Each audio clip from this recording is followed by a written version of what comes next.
Hello friends, कैसे हैं आप सब? आई होप अच्छे होंगे। और बुडानिया एजुकेशन में आपका बहुत बहुत स्वागत है।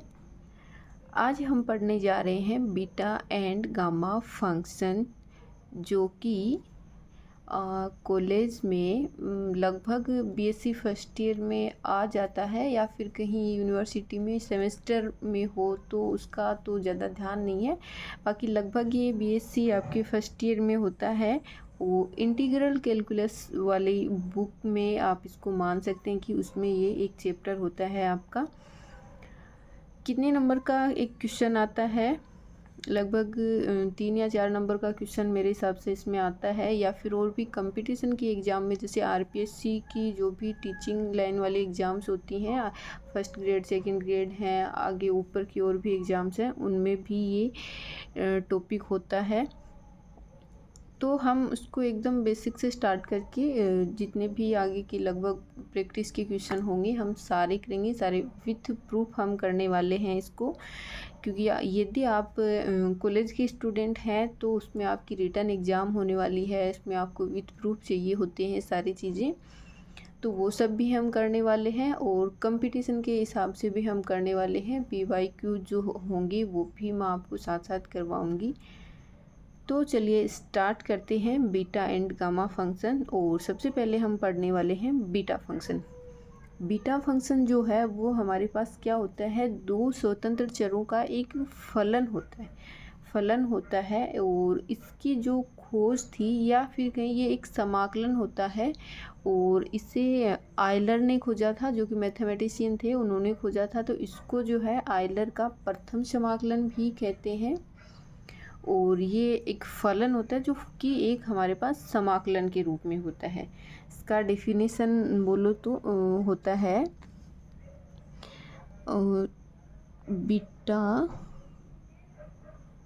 M N. यहाँ पे हम कुछ और नोटेशन भी मान सकते हैं एम एन की जगह। एम एन थोड़ा लगभग सभी बुक में यही दिया हुआ होता है, तो मैंने बीटा एम एन ही लिया है। इक्वल टू होगा 0 से 1, हमारे पास ये इंडेफिनेट जो है इंटीग्रेशन होगा x की power m-1 into 1 minus x की पावर n-1 dx, जहाँ पे m और n जो है वो हमारे ग्रेटर देन 0 होंगे। अर्थात बीटा एम एन जो है वो हमारे लिए दो धनात्मक पूर्णांकों के लिए परिभाषित होता है। ये m और n जो है वो हमारे पास धनात्मक पूर्णांक होते हैं। ये हमारे पास धनात्मक पूर्णांक होते हैं बीटा एम एन। ये जो दो m और n है ये स्वतंत्र फलन होते हैं। अर्थात बीटा फंक्शन जो है दो स्वतंत्र फलन का समाकलन होता है, और जिसमें दो धनात्मक स्वतंत्र चर होते हैं, m और n होते हैं। सॉरी, लाइट चली गई थी। तो हम पढ़ रहे थे बीटा फंक्शन, और इसको क्या कहते हैं, आयलर का प्रथम समाकलन भी कहते हैं। आयलर का प्रथम समाकलन भी इसको कहते हैं।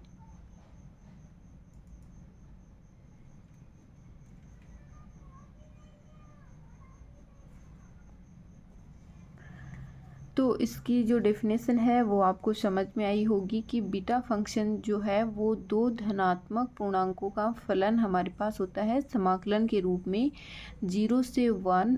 और समाकलन हमें करना है x की power m-1 into 1 minus x की पावर n-1 dx। ये हमारे पास बीटा फंक्शन की डेफिनेशन है। तो अब हम देखेंगे कि इसकी हम वैल्यू कैसे फाइंड कर सकते हैं। तो यहाँ हम फॉर एग्जांपल देखते हैं कि बीटा 1 हम कैसे फाइंड करेंगे। तो बीटा 1 यदि हमें निकालना हो 0 से 1, x की पावर m की जगह हमारे पास है 1, तो 1 माइनस 1 0, और 1 माइनस एक्स की पावर भी हमारे पास 1 माइनस 1 और dx। ये देखिए जो यहाँ पे हम x ले रहे हैं इसकी जगह हमें y भी मिल सकता है, t भी मिल सकता है, कुछ भी मिल सकता है, क्योंकि ये हमारे पास निश्चित समाकलन है और निश्चित समाकलन में जो चर है वो लास्ट में कोई मायने नहीं रखता कि समाकलन हमें किस में है, x में है, y में है, हम किसी में भी चेंज कर सकते हैं उसको। तो उस पर ये इन सब पे ये डिपेंड नहीं करेगा। और 11th 12th आप पढ़ के आए हो, क्योंकि अगर ये वाला आप बीएससी फर्स्ट ईयर में आ गए हो लगभग उसी में ये टॉपिक होता है, तो मैं ये मान के चलती हूँ कि आपको जो इंटीग्रेशन है उसके फॉर्मूले लगभग आ रहे होंगे, या फिर यदि आपको उनकी ज़रूरत है तो नेक्स्ट क्लास में हम क्या करेंगे, एक बार फिर उनका रिवीजन कर लेंगे साथ साथ में जितने भी होंगे। बाकी जो भी क्वेश्चन में हमारे जो भी आएंगे वो मैं आपको साथ साथ बताती चलूँगी। तो चलिए यहाँ देखते हैं, 0 से 1 हो गया, x की पावर 1 माइनस 1 0 हो गया, तो ये भी x की पावर 0 यानी 1 हो गया, 1 माइनस x की पावर भी 0 तो ये भी 1 हो गया। और ये टोटल हमारे पास बना है 1 इंटू डी एक्स, यानी जो समाकलन हमारे पास आएगा वो आएगा x, और इसकी जो लिमिट्स हैं वो हैं 0 से 1, अपर लिमिट 1 होगी, लोअर लिमिट हमारी 0 है। जो बीटा 1 1 की वैल्यू है वो हमारी आई है 1, ये हो गया बीटा 1 1 की वैल्यू आई है 1। नेक्स्ट यदि हम बीटा 2 1 की वैल्यू निकालें तो वो होगी 0 से लेकर 1 तक, x की पावर होगी 2 माइनस 1, 1 माइनस x की पावर होगी 1 माइनस 1 इंटू डी एक्स। यदि इसको हल करें तो 1 माइनस एक्स की पावर हमारी 0 हो जाएगी और x की पावर होगी 1, तो 0 से लेकर 1 तक x इंटू डी एक्स होगा, और इसका समाकलन हमारा होगा x स्क्वायर बाई 2। लिमिट है हमारी 0 से लेकर 1 तक। अपर लिमिट यदि हम रखेंगे तो 1 1 का स्क्वायर 1 ही होगा, तो 1 बाई 2 होगा, और लोअर लिमिट x की जगह 0 रखेंगे तो वैल्यू आएगी 1 बाई 2। नहीं, बीटा 2 1 की वैल्यू हमारी आई है 1 बाई 2। ये हमारा इंटीग्रेशन का फॉर्मूला होता है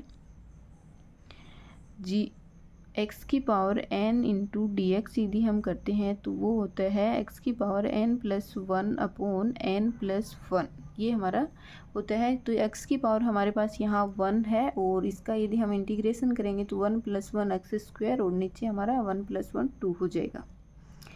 इसके बाद यदि हमें बीटा 1 2 की वैल्यू निकालनी हो तो हम कैसे निकालेंगे, चलिए बीटा 1 2 की वैल्यू निकालते हैं। ये है 0 से लेकर 1 तक x की पावर 1 माइनस 1, 1 माइनस एक्स की पावर 2 माइनस 1 डी एक्स। 0 से लेकर 1 तक इंटीग्रेशन है, और x की पावर 1 माइनस 1 0 हो गया, तो इसकी वैल्यू 1 हो गई। 1 इंटू 1 माइनस एक्स की पावर 1 ही रहेगी और dx। अब यदि इसका इंटीग्रेशन करें तो ये होगा, यहाँ पे ये हम मान सकते हैं कि x की पावर 0 है, तो 0 प्लस 1 अपॉन 1, तो यहाँ हमारा आएगा x, और ये आगे वाला हो जाएगा x स्क्वायर बाई 2। इसकी लिमिट्स है हमारे पास 0 से लेकर 1 तक। अपर लिमिट यदि हम रखें तो ये होगी 1 माइनस 1 बाई 2, लोअर लिमिट में ये हमारे पास 0 हो जाएगा। टोटल वैल्यू आएगी 1 बाई 2, 1 माइनस 1 बाई 2 यानी 1 बाई 2। अब यहाँ से आप एक बात ये भी देख सकते हैं कि बीटा 2 1 की वैल्यू हमारे पास आई है 1 बाई 2, बीटा 1 2 की वैल्यू भी आई है 1 बाई 2। तो बीटा एम एन इक्वल होता है बीटा एन एम के, और ये वाली प्रॉपर्टी जो है आगे हम जब बीटा फंक्शन के जो प्रगुण हैं, इसकी जो विशेषताएं हैं, प्रॉपर्टीज हैं, उनमें भी ये अच्छे से हम पढ़ लेंगे, अच्छे से इसको विथ प्रूफ पढ़ लेंगे। बट न्यूमेरिकली मैंने आपको ये प्रूव करके बता दिया है कि beta M N equal to beta N M होता है। नेक्स्ट हम देखते हैं, नेक्स्ट क्वेश्चन है 0 से लेकर 1 तक x4 इंटू 1 माइनस एक्स की पावर 3 dx। ये किसकी वैल्यू है, तो सबसे पहले हम थोड़ा क्रॉस चेक करेंगे कि कहीं ये बीटा फंक्शन से तो मैच नहीं हो रहा। तो सबसे पहले हम लिमिट देखते हैं, लिमिट है जो कि 0 से 1 है, तो लिमिट तो मैच कर रही हैं। फिर यहाँ पावर हम m और n से कंपेयर करेंगे, तो m इक्वल टू हमारा आया है 5, क्योंकि 5 माइनस 1 करेंगे तब 4 होगा, और n इक्वल टू हमारा आया है 4, 4 माइनस 1 करेंगे तब ये 3 होगा। तो ये किसकी वैल्यू होगी हमारे पास 0 से लेकर 1 तक x की पावर 4 1 माइनस x की पावर 3 dx इक्वल टू हमारा है बीटा 5 और 4।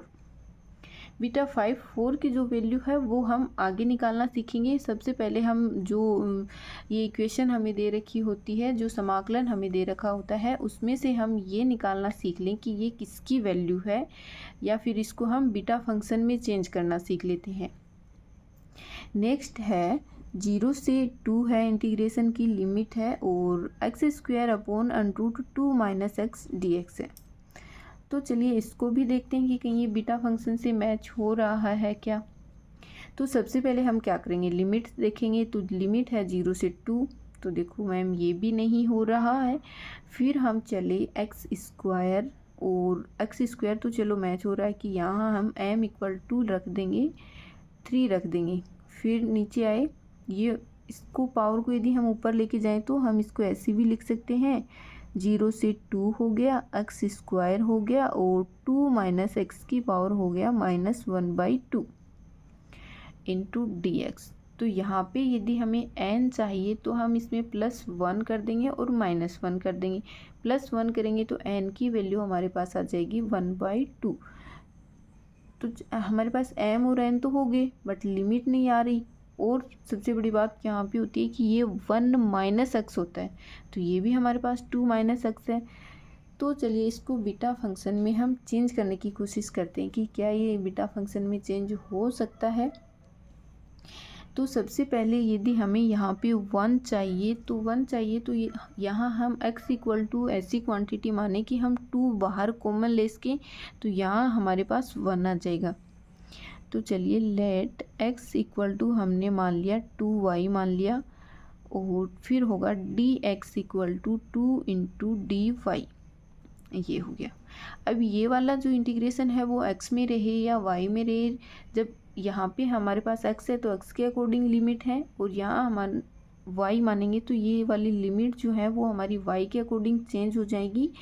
तो उससे कोई फ़र्क नहीं पड़ता कि ये x में था या y में था, किसी में भी था। जो लिमिट्स हैं यहाँ पे जो फंक्शन होगा उसके अकॉर्डिंग ही हमारी लिमिट्स रहने वाली हैं। तो फिर हमारा ये चेंज होगा। सबसे पहले यदि हम लिमिट देखें इसकी, x इक्वल टू हम 0 करें तो y इक्वल टू भी हमारा 0 होगा, और x इक्वल टू हम 2 करें तो y इक्वल टू हमारा 1 हो रहा है। तो एक बात तो हमारी मैच कर गई कि इसकी लिमिट जो है वो हमारे पास 0 से लेकर 1 तक आ गई। दूसरा हमारे पास है x², इसका स्क्वायर करेंगे तो ये होगा 4 इंटू वाई का स्क्वायर, और 2 माइनस 2y इसकी पावर -1/2 है, और 2dy है। 2 इंटू 4 हो जाएगा 8 को हम बाहर लेंगे, एक यहाँ से यदि हम 2 बाहर लें तो 2 की पावर है हमारे पास -1/2 है। तो 1/√2 हमने बाहर ले लिया है, और ये हो गया 0 से 1 y² हो गया, और ये हो गया 1 माइनस y की पावर -1/2 इंटू dy।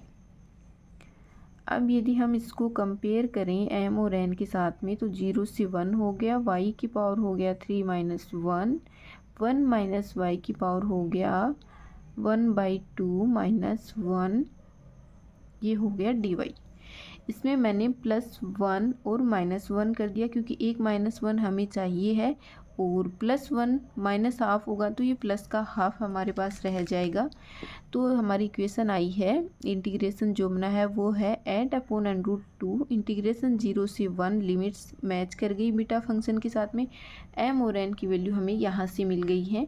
तो ये हमारा होगा 8/√2 इंटू बीटा 3 और 1/2, यानी बीटा 3 1/2 की ये वाली वैल्यू है। √2 हम इसमें से काट भी सकते हैं, तो ये वैल्यू आएगी हमारी 4√2 बीटा 3 और 1/2 की ये जो है वैल्यू है। बीटा 3 और 1/2 की वैल्यू हम आगे निकालना सीखेंगे, जो कि मैंने आपको पहले भी बता दिया है। पहले हम इन सब को आइडेंटिफाई करना सीख लें कि चलो एकदम से मैंने आपके सामने ऐसा बड़ा सा क्वेश्चन रख दिया तो आपको ये रहेगा कि यार ये तो बीटा फंक्शन से हम मैच कैसे करवाएं। तो सबसे पहले हम स्टेप बाय स्टेप आगे बढ़ते हैं कि आपको चेंज करना भी आ जाए, फिर आपको वैल्यू निकालनी आ जाएंगी। तो धीरे धीरे ही सब सीखा जाएगा, एकदम से ये नहीं कि चलो एकदम से सब कुछ बता दिया और आपको आ भी गया, ऐसा बिल्कुल ही नहीं होगा, समझ में भी नहीं आएगा, क्योंकि ये एकदम से हमारे पास नई चीज़ आ जाती है। समाकलन तो खैर वही है हमारे पास जो हमने 11th-12th में पढ़ के आए हैं, बट आगे की जो है चीज़ें हैं वो हमारे लिए नई ही हैं, तो हम उनको नई के हिसाब से ही धीरे धीरे पढ़ने वाले हैं। नेक्स्ट है हमारा क्वेश्चन 0 से लेकर 2 जो इंटीग्रेशन है 4 - x² की पावर 3/2 dx। अब यहाँ तो पूरा ही गड़बड़ हो गया है, क्योंकि लिमिट्स भी सेम नहीं है और आगे की वैल्यू तो बिल्कुल ही सेम नहीं है। तो इसका हम क्या ही करेंगे, तो थोड़ा सोचिए ज़रा, इसको हम कैसे चेंज कर सकते हैं। तो सबसे पहले हमें यहाँ से 4 बाहर निकालना है। 4 बाहर निकालने के लिए हम x² की जगह कुछ मानना होगा, और यहाँ हमारा होता है 1 - x होता है। तो यदि हम x² की जगह कुछ ऐसा मान लें कि 4 भी हमारा बाहर निकल जाएगी, और यहाँ हमारे पास 1 - x 1 - y ऐसी टर्म में कुछ रहे। तो सबसे पहले हम मानते हैं लेट x² इक्वल टू, हमने मान लिया 4y, मान लिया y की जगह आप s t p q कुछ भी मान सकते हैं। तो x² इक्वल टू यदि हम 4y मानेंगे तो x इक्वल टू हमारा हो जाएगा 2√y, और dx इक्वल टू हो जाएगा 2/2√y dy। ये इसका हमने डिफ्रेंसिएशन किया है, तो ये तो नॉर्मल सा डिफ्रेंसिएशन है। आई होप आपको ये सारी चीज़ें आ रही हैं, मैं यही मान के चल रही हूँ, तो मैंने इनको डायरेक्ट ही किया है। तो dx इक्वल टू हमारा 2 से 2 कैंसिल हो जाएगा, dx इक्वल टू आएगा y की पावर -1/2 इंटू डी वाई। ये सारी वैल्यू हम इसमें पुट करने वाले हैं। सबसे पहले हमें लिमिट की ज़रूरत होगी, तो लिमिट यदि हम x² इक्वल टू 0 रखें तो y इक्वल टू भी हमारा 0 होगा, और x की जगह यदि हम 2 रखने वाले हैं तो 2 का स्क्वायर 4, 4 से 4 कैंसिल हो जाएगा, y की लिमिट आएगी 1। तो एक तो खुशी की बात ये हो गई कि हाँ हमारी लिमिट्स जो है वो बीटा फंक्शन के अकॉर्डिंग आ गई हैं। फिर हम आगे देखते हैं।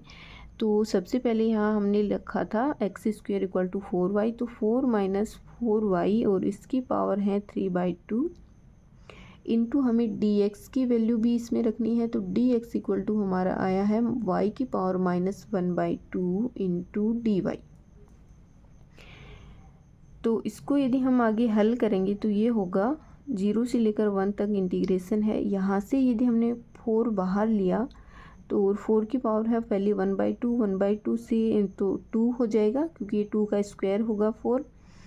तो 2 की पावर 3 हमारे पास बाहर आएगा, 2 की पावर 3 बाहर आ गया। उसकी यहाँ क्या रहेगा 1 - y, और y की पावर हो गया 3/2 हो गया, और एक हो गया y की पावर -1/2 dy। अब देखिए y और 1 - y तो आ गया, और m और n, तो m-1 और n-1 में हमें इसको चेंज करना है। तो चलिए इसको करते हैं ऐड 0 से 1 y की पावर +1 ऐड कर देंगे और -1 कर देंगे। तो क्या है +1 से -1 कैंसिल रहेगा, पावर जो रहेगी वो -1/2 ही रहेगी। बट हमारे पास जो ऑल ओवर हमें m और n की वैल्यू चाहिए उसमें ये बन जाएगा। ये देखिए -1/2 +1 -1 हो गया, और 1 - y की पावर 3/2 +1 - 1 ये dy हो गया।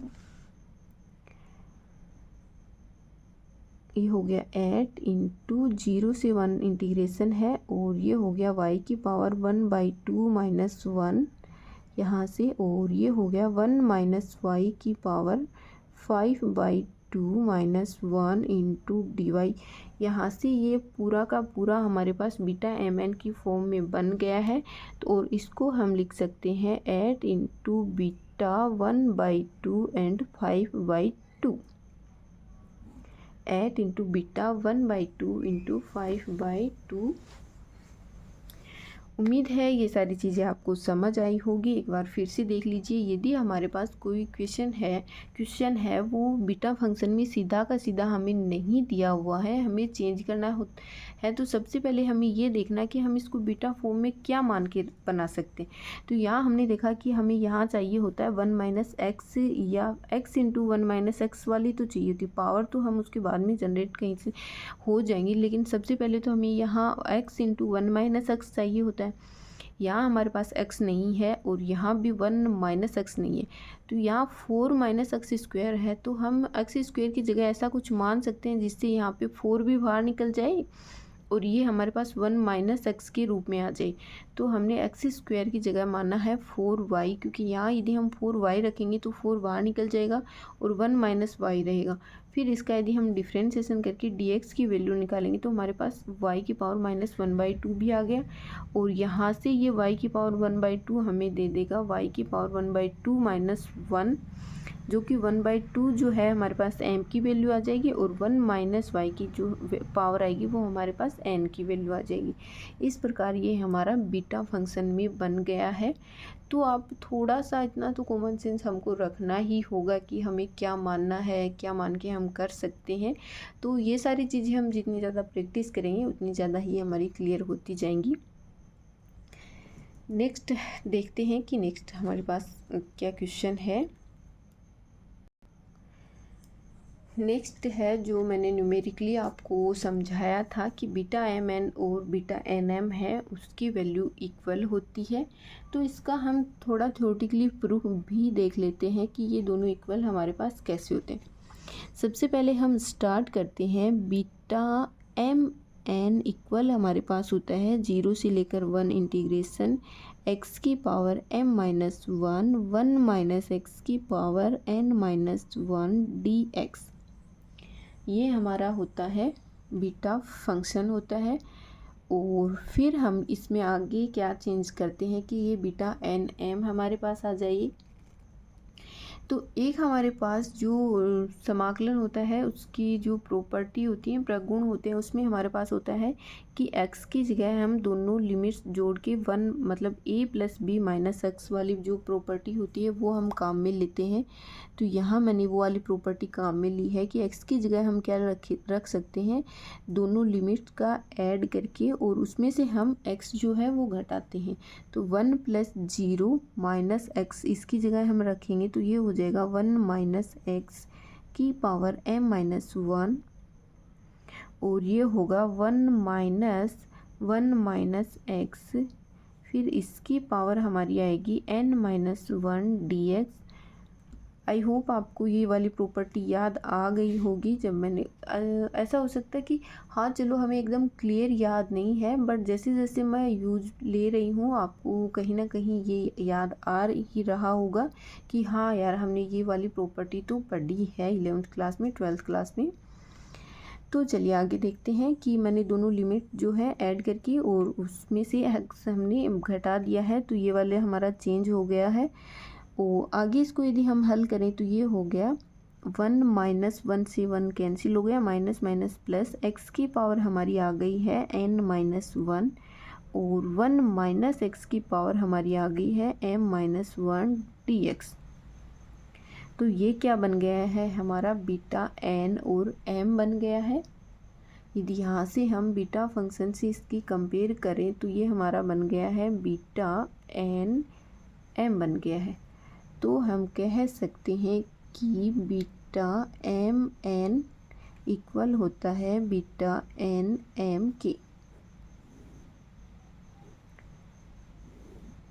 तो ये वाली प्रॉपर्टी आप याद रख लीजिए, बीटा एम एन जो है वो इक्वल होता है बीटा एन एम के। फॉर एग्जांपल यदि हम देखना चाहें तो यदि हम बीटा 4 3 प्लस बीटा 3 4 यदि हम निकालें तो हम उसको ऐसे भी लिख सकते हैं कि 2 इंटू बीटा 3 4 है या 4 3 है, हम ऐसा कुछ लिख सकते हैं। 2 इंटू बीटा 3 4 ऐसा कुछ लिख सकते हैं। आई होप ये आपको समझ आया होगा। और मैंने ये वाली आपको बात कही थी कि ये वाला हम आगे वाले जो टॉपिक आएगा उसमें हम निकालना स्टार्ट कर देंगे कि ये वाली वैल्यू हम कैसे फाइंड कर सकते हैं या फिर इसका आगे क्या और फॉर्मूला होता है। तो चलिए नेक्स्ट हम देखते हैं कि बीटा फलन जो होता है उसके और भी अन्य रूप होते हैं, या फिर मतलब कि एक वाला तो ये वाला हो गया कि हम बीटा फलन को इस टाइप में रख सकते हैं, लिख सकते हैं, या फिर ये जो लिमिट्स यदि हम चेंज करें 0 से लेकर इनफाइनाइट वाले रूप में भी हमारे पास बीटा की एक डेफिनेशन होती है, तो उसमें हमारे पास क्या डेफिनेशन होती है या वो वाली डेफिनेशन हमें कैसे प्राप्त होती है। तो चलिए थोड़ा उसको भी देख लेते हैं। तो सबसे पहले हम देखते हैं कि बीटा एम एन हमारे पास होता क्या है। बीटा एम एन हमारा होता है 0 से लेकर 1 इंटीग्रेशन x की power m-1 into 1 minus x की पावर n-1 dx। ये हमारा होता है बीटा फलन। इक्वेशन नंबर 1 नाम हम इसको दे देते हैं। अब ये हमें इसका एक अन्य रूप निकालना है, यानी एक डेफिनेशन टाइप में इसको प्राप्त करना है। तो उसके लिए हमें कुछ और वैल्यू माननी होंगी, मतलब कुछ नई चीज़ें इसमें लेके आएंगे तभी तो हमें इसका इनपुट और नया मिलेगा। यदि हम नया इसमें इनपुट देंगे तभी इसका नया आउटपुट हमें मिलने वाला है। तो सबसे पहले हम x की वैल्यू इसमें पुट करते हैं।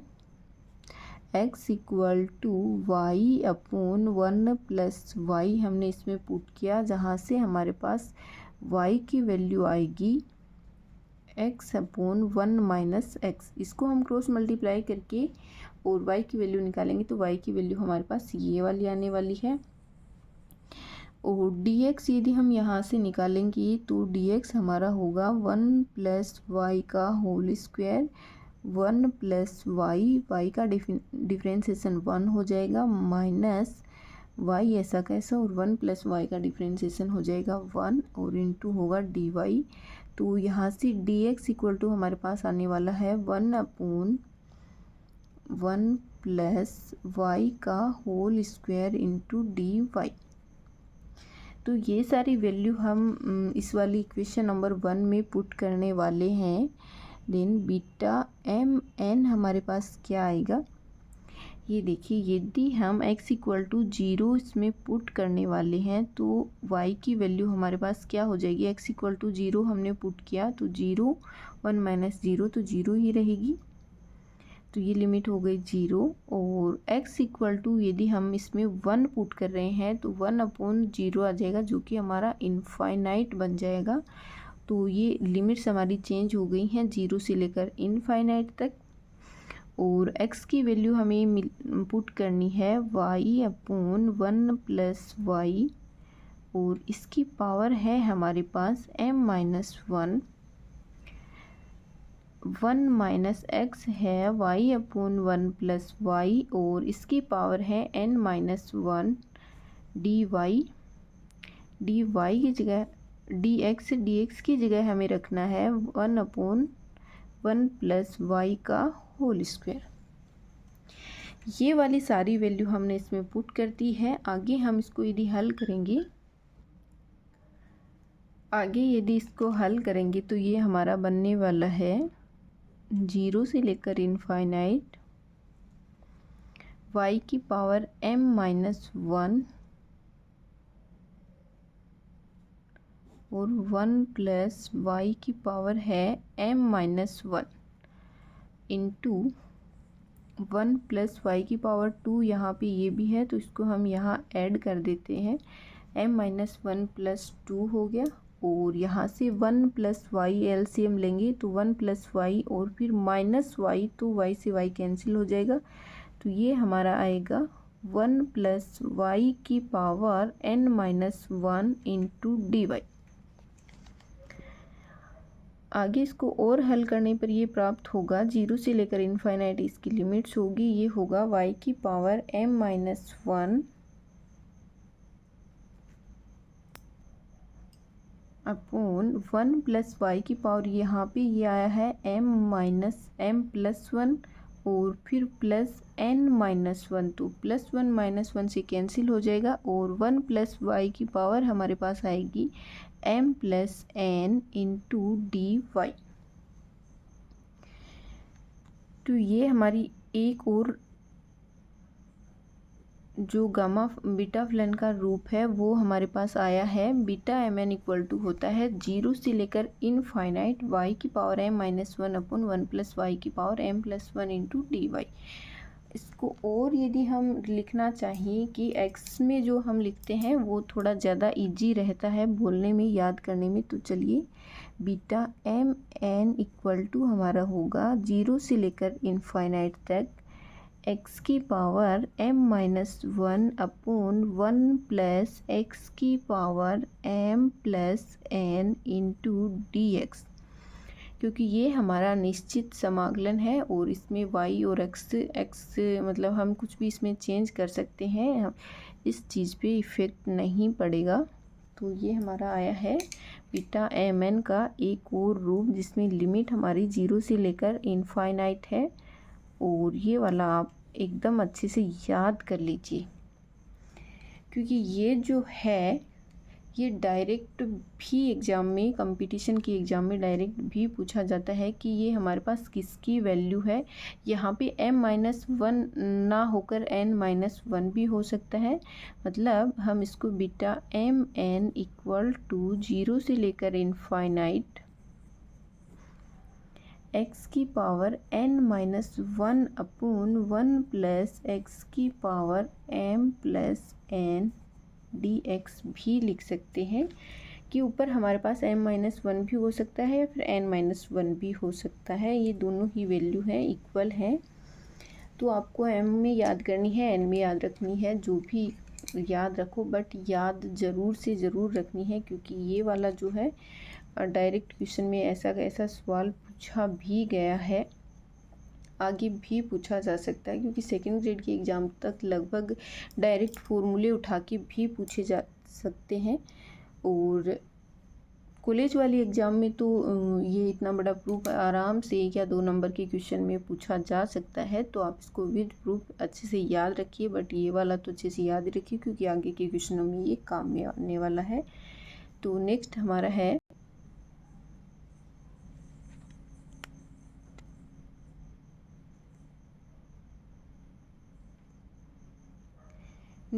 कि बीटा फलन जो होता है उसका त्रिकोणमिति रूप भी हमारे पास एक होता है, यानी ट्रिग्नोमेट्री में भी इसका एक फॉर्मूला होता है। वो फॉर्मूला हमारे पास क्या होता है,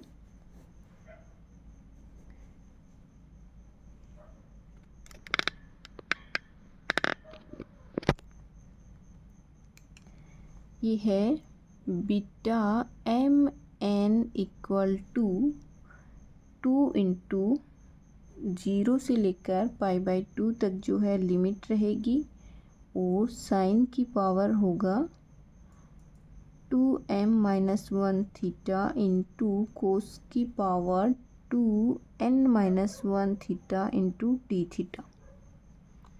ये फॉर्मूला रहेगा बीटा एम एन का जो कि ट्रिग्नोमेट्री से रिलेटेड होता है। तो यदि हमारे पास साइन थीटा और कोस थीटा में वैल्यू दी गई होती है तो हम यहाँ से भी उसको फाइंड कर सकते हैं।